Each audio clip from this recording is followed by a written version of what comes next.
আজকে আমার স্ত্রী ফোন করে বলে, এই দিন দেখার জন্যই বুঝি আমি তোমার ঘরে বউ হয়ে এসেছি।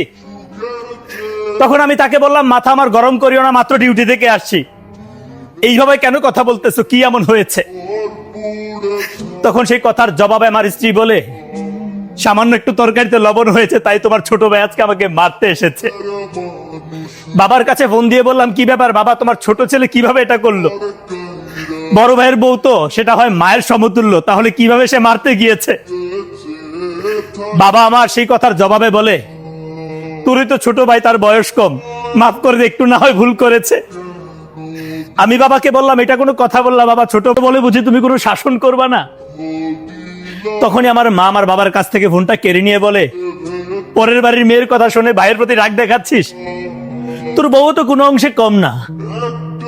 অবশেষে বুঝতে পারলাম আসলে আমার ঘরে আমার কথারই নাই কোনো মূল্য, সেই ঘরে আমার স্ত্রী কিভাবে পাবে মূল্য। আসলে একটা সময় আমি নিজেও তাদের কাছে ছোট সন্তানই ছিলাম। আজকে আমি বিয়ে করেছি বলে হয়ে গেছি বড়, তাই আমার ঘরে একটা কুত্তার মূল্য আছে, আমার নাই কোনো মূল্য।